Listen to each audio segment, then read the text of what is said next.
When we refer to expanding capacity at Cedar Hills or maximizing capacity, part of your question, I think, is are we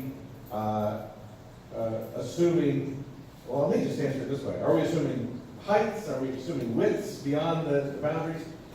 This is actually really a really important point that I think there's a very critical misunderstanding about the comprehensive plan and what it means in terms of development of Cedar Hills. The comprehensive plan is a policy document, and the policy that's recommended in the plan says maximize Cedar Hills. What it does not do, and this is the critical misunderstanding, the comprehensive plan, if adopted as it's written, if it were adopted as it's written, does not define the height of the landfill. Does not define the width or boundaries of the landfill. The fact is that the height and the design of a given cell happens through a separate design and permitting process, right? So adoption of the plan does not assure anything in terms of height or even location per se. It's around the principal policy of maximizing the capacity. That's it. Yeah, What that means is that the plan looked at a range of alternatives, right? And in the plan, there is reference to heights above 788 feet. Because quite honestly, we're permitted to 800 feet, right? We are permitted to 800 feet. You're not. You were not permitted. You Okay. had an operating permit in 2015 for 788. You applied for a new permit to 800 feet in 2016. And, right? That was, So you know, what we're not going to do tonight, because it wouldn't be, it's not really even feasible, right? To try and debate the settlement agreement, right? But I believe that the settlement agreement is very specific, right? It's very specific. And what I've said earlier stands. We have and will continue to abide and honor to that settlement agreement. just got to follow folks who raise their hands and hopefully we can get their comments. Go ahead. Hi, I'm Tina McKay. I've lived here for 50 years. I'm a real estate agent here. I have some clients that I think the attorney here was referencing. A couple of points that were missed on that is that in the legal documents that they discovered, the landfill was duct taping the gas pipes together, and that was their repairs. On the night of the leak that I think the lady in the back was referencing, the fire department were called to these people's house because they were sick and were in danger. The fire department called for hours and hours to the landfill, couldn't get anybody to even answer the phone. It took hours, I mean, at least 4 hours for the landfill to get shut off, the gas line shut off. Fast forward through all the lawsuit and all that kind of stuff. The folks couldn't live in their house for multiple years while this was going on because they were too sick. They had chemical and environmental poisoning, ended up getting cancer. Bottom line is, okay, well, we couldn't live in our house, we had to rent another house, but now we want to sell it. Only you have to disclose that this happened to you. So who's going to buy a house where the people that have lived in it have been poisoned because they live right on the border of the property? So their house is worthless, basically, to them. Lucky for them, the county stepped in and bought it for a cheap deal, but, I mean, they're not looking after us. This is all about profits, and, you know, the alarms that they have supposedly there to protect all of us if they do have a leak, they didn't go off, mysteriously. So, I mean, I don't know who's supposed to be monitoring that, but it's not getting monitored. Thank you for your comments.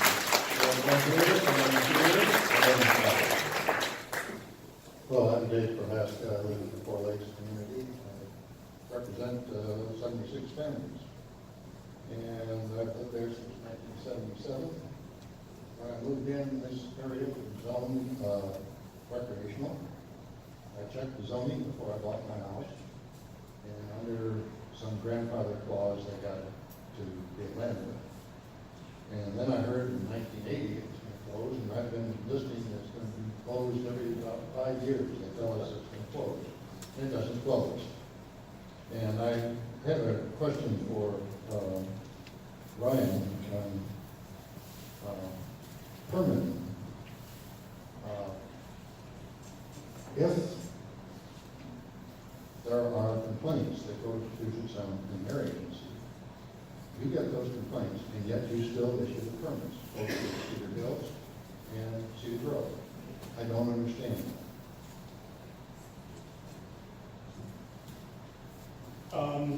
Yeah, I can answer that. I have to admit, I'm still learning about this issue very much. It's really great, and I really am hearing your concerns about odor operations and the coordination issues with the clean air agency. I'm going to take this information back and talk to my permitting staff to see if there's anything we can do to adjust our operations to address your concerns. That's all I can say right now. It's not politically right to close these guys because the accomplishment is such a environmentally good thing. Yes, I'm really happy to hear your concerns. Again, having been in this job that I'm in for 3 months, I haven't been in my position to know the history like this, so it's really good to hear from you. Hold on, Jim's going to jump in. It's not going to be the answer you want to hear, but the complaints are taken seriously. You determine if there's mitigations for it. So we have to see if there's a mitigation that's in code that we can apply that will address that particular complaint. The immediate answer isn't just shut down. You're right, there's due process. So we have to determine what the source is, why it was caused, is there mitigation for it, is it a one-time thing or double-time thing, is there something we can do about it, and then through the conditioning of a permit, we would put those mitigations requirements in that permit. That's how it works. This gentleman, and then you're next. But hold on, I have a free focus group opportunity here. Let me just, if you're comfortable raising your hand, how many of you would like to see the landfill shut down as soon as possible? Raise your hand. Wait, how many of you want it to be stayed open until 2040? Okay, I'm just kidding. All right. All right. All right, go ahead. You're next. Thank you, Reagan. Good evening. I had already made reference to, my name is Phil Schmidt-Hartmann. I was part of the study for waste to energy, and I wanted to, if we are really as good as Pat said, I believe we tried very hard. We had specific criteria that we had to do the study under. We had to use modeling. One of the commenters earlier said we weren't allowed to use international standards for studying greenhouse gases. We do disagree with the findings of, at least my team, completely disagreed with the findings. Landfills produce significantly more greenhouse gases than landfills do. This is an international standard, and we made a recommendation to look at that. It's one of the 27 recommendations that we made. We also looked at the pricing and the cost. The cost today at the West Palm Beach Waste Energy Facility is $42 per ton, not $136. We also looked at this and made a recommendation to further investigate recycling opportunities. Because why do we need to go up to twice the amount of volume of waste if we have opportunities? Have we never heard of Paris Climate Accord? Have we never heard of recycling? Have we never heard of other options that are there to reduce the amount of waste going to be produced in general? So those are things. What has been referenced to as a preliminary first study, and it needs to be looked at much further in depth for locations, for greenhouse gas modeling, for recycling integration. We needed to look at integration, but the study limited us from not looking at integration with recycling, not looking at zero waste and all these other components. Those are things that need to happen in the next step in a study that is looking at this in a feasibility concept. And I just wanted to clarify that so you have an idea where it's going. And I'm glad to discuss and talk to anybody who's interested. Thank you. Thank you. Okay. Now, focus group question number 2. I am curious about this, because I think it'll be closer. How many of you would accept a waste-to-energy facility located nearby if it meant the landfill wouldn't be built up? What is nearby? Yeah, I don't know. How about in the same site? I'm just curious, how many would rather have a waste energy facility? You don't be a better. All right, so, okay, this is actually helpful. So as we get closer to finalizing the comp plan in the spring, what I think makes sense, if you're willing, is I think I need to do another town hall with delivering some of these answers, I don't know where I am on that issue, and I'd like to have some more information, and I would also like your input on that. Okay, great, so, wait, hold on. Wait, I'm sorry, she's been so patient, and then we'll come back over to you. Okay? Don't worry. You know, one of my concerns is Pat saying that we only have 10 years, and I don't know why. Do we only have 10 years? When you knew, or at least the solid waste division should be knowing that it's going to take a certain period of time to look at that alternative. So that how here tells me or shows me incompetency with the solid waste division, and that's very concerning. Also, when I look at the effects that I personally had, the other night, my home was filled with landfill gas. It was horrible. And I have my granddaughter living with me. I have to turn off my furnace at night because the furnace brings more landfill gas in. So we have to freeze in our home, and this is pretty much business as usual. It happens almost every year to us. And then the next morning when I got up at 4:30 in the morning to take my husband to work, I walked outside, the odor was still there, but when I walked back in my house, it was twice as bad. So I laid there all night long, baking in landfill gas. We called that night and reported it to solid waste. They said they couldn't find anything. Well, I'm the canary in the coal mine, and I'm really, really tired of it. What you do to us, it's really unconscionable. And you say you want to be a good neighbor, but you aren't a good neighbor. You're at 800 feet when you said you'll keep it at 788. Okay, that may be stockpiling dirt, that may be somatics, but it's still 800 feet. And in your comp plan, you do say you want to go to the 830.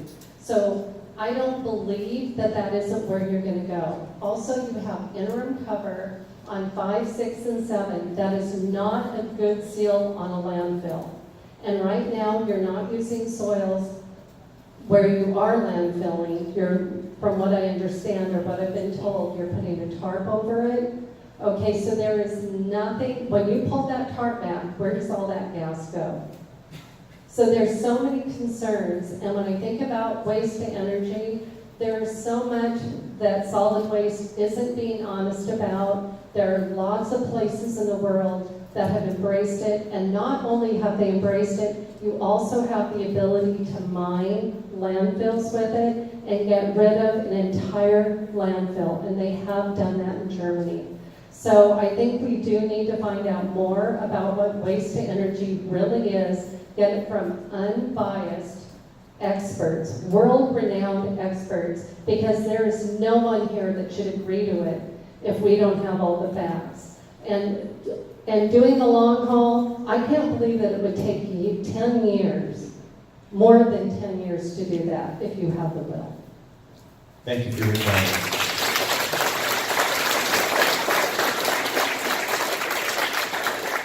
My name is Jason. I live right across the street. I've lived here for years, so I'm not emotionally invested, and I have no idea what I got into when I moved to your house. This is pretty disturbing. But my question in all this is, what's going to happen in the future? So we know that this is eventually going to close, right? No. Well, I mean, conceivably. I mean, there's only so much area unless you continue to expand, correct? Or grow taller. It's a finite thing. So we're kicking the can 15, 25, and that's all we're doing. That doesn't make any sense to me. I understand all the help, and believe me, listening to this, I have 2 kids that actually go to this. One kid who goes to school and one will go in 4 years. What's going to happen to that? So why aren't we looking forward and thinking about what's going to happen in 20 years and preparing for that now, instead of 20 years from now saying, oh, I think we're going to do energy now. Because this is a joke. I mean, it's stupid. Because in 10 years, what are you going to do? Oh, we can go another 10 years. Oh, we're going to go. So in 30 years, you can close it anyways. So why not now create clean energy from it, or clean energy from it, and get rid of this thing? Okay, we have time for just 3 more comments before we wrap up here. You've been very patient. I don't have any comments. The Europeans have 2,000 waste energy plants. They are in the climate accord, or the Paris Agreement. They know something we don't know.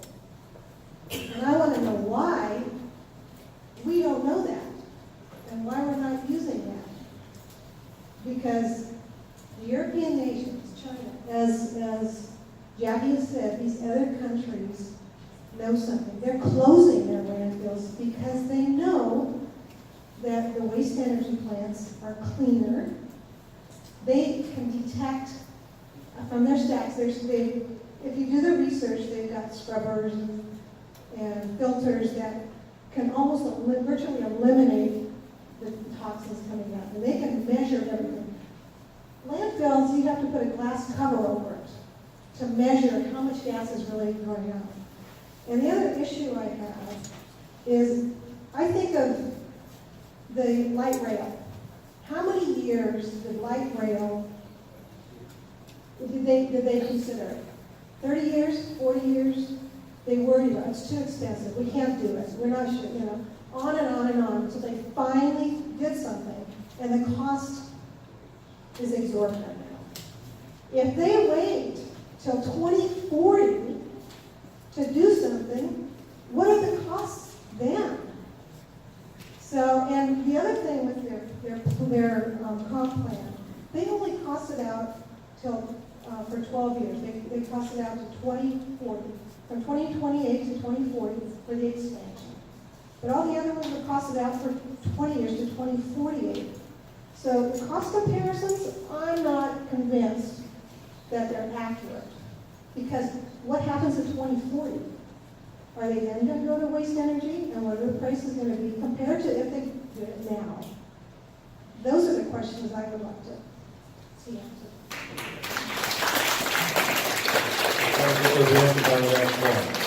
We have 2 more here, and those, I'm sorry, are the final 2 before I make concluding remarks.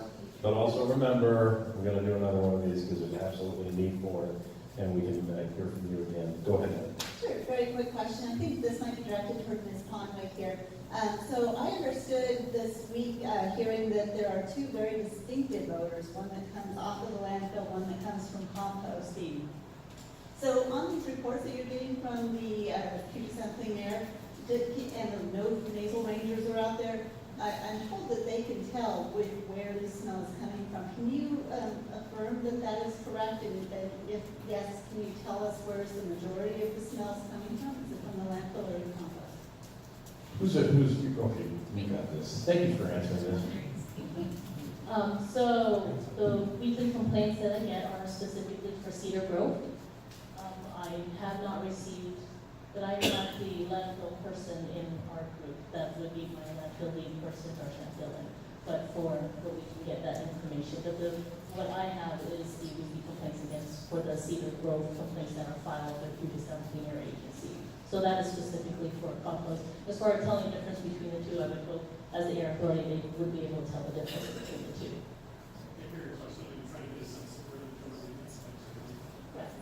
Oh, yeah, so, yeah, well, it's, yeah. So you haven't told Ryan about this, about the Cedar Grove one?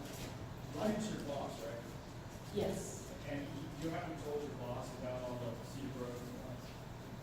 Yes, I have shared that. Oh, I didn't hear that. You make a copy.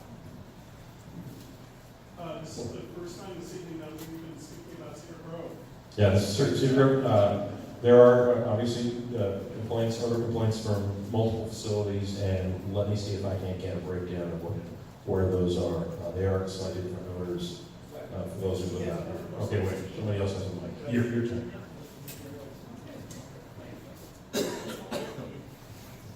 just want to say that I'm really glad I came here tonight for this assessment. And I actually live on, see the buffer zone at the top, and then the green part above the buffer zone. I live directly on the other side of that, at the end of 217. And we don't get very many odors. We get Cedar Grove odors, we get Cedar Hills odors, and we also hear some noise. But frankly, it hasn't been that bad for us. So I've toured the facility. I enjoyed the tour. Pat has come to our, our community meeting. I'm not a member, I just attend occasionally. And, you know, I had this, I guess I was delusional. I thought it was okay. I am so happy I came here tonight and heard all of you. And what I want you to do is to contact all your friends through social media, because Reagan, Dunn, and Kathy Lambert are just 2 people out of 9. And I can guarantee you, I work for the county, I can guarantee you that the other county council members are not going to be very receptive unless you make them be receptive. And so you have to go to council meetings, you have to talk to your friends and have them talk to their council people, because you have to get the word out. It's the only way you can do it, because otherwise your voices won't be heard, and I think this is pretty darn important. And now I'm on the side of closing the landfill eventually, but you know, we have to have a plan in place for all of the garbage, whether that's, you know, the waste power facility or trucking it out or railing it out, which I think is a great idea. Send it to somewhere else where there's a better drier landfill, like we have in the Southwest. Because I grew up in the Southwest, and I never heard of these problems out there. We had different problems. We had Sarko. But in any case, that's all I have to say. Thank you. Thanks for that very helpful comment. Okay, so, yeah, the public input's really important. I have sent a letter to Councilmember Rob Dabowski, who chairs the council. Did I forget about you? I really have a question for you. The phone number. No, you said, one of my question earlier was, what can we do to help you? And you said, go to the meetings, which I assume from our sign-in sheet, you'll let us know when those are and so on. But that's only adding to the traffic problem. Wouldn't it be a whole lot easier if we didn't all have to go down there and then pay for the parking and so on? Bring those 9 people. You are reading my mind. And guess what? You're reading my mind. And anticipating that question, I sent a letter to Councilmember Rob Dabowski, who chairs the committee of the whole, just last week, inviting him to have a town hall right out here before we pass the comp plan. So, yeah, absolutely. So that would be the easiest thing, right, as opposed to all of you going downtown in the middle of your Monday when you're all busy working. Here's what I need from you. This would really, really help all of us. Sign up on those lists so that I can get emails out to you, alerting you of major milestones and meetings that are coming up. When you have those meetings, showing up and putting forth your public testimony so that the 9 members of the county council realize that there's a decision point here whose time has come, and that we need to start thinking of alternatives.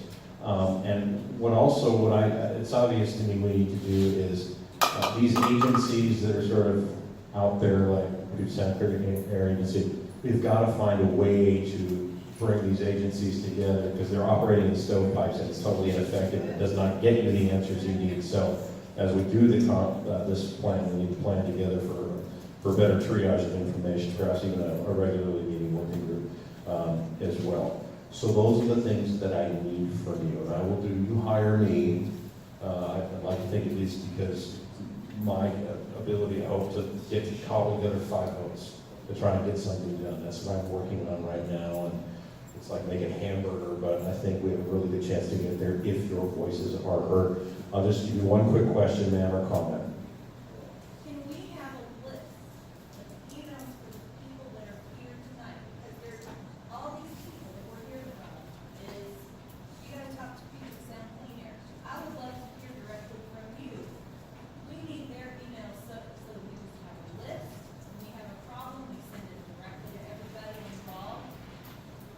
You have our contact. Can we shoot you out name, contact Yeah. numbers and email addresses for constituent correspondence? Would that be okay? We'll do that very shortly. Okay. I know, we do have a website that has all that information on it. Okay. People can help. It is stoplandfillexpansion.org. StopLandfillExpansion.org for additional information. All right, listen, let me just make one closing comment. First of all, I really, really appreciate the public input. This means a lot to me. We're taking a lot away from this. There's some really good folks up here, and they're working hard in this area. You may not agree with what their agencies are doing, but remember, it is the King County Council and the King County Executive who are making, in most cases, these policy choices and directing them to go do it.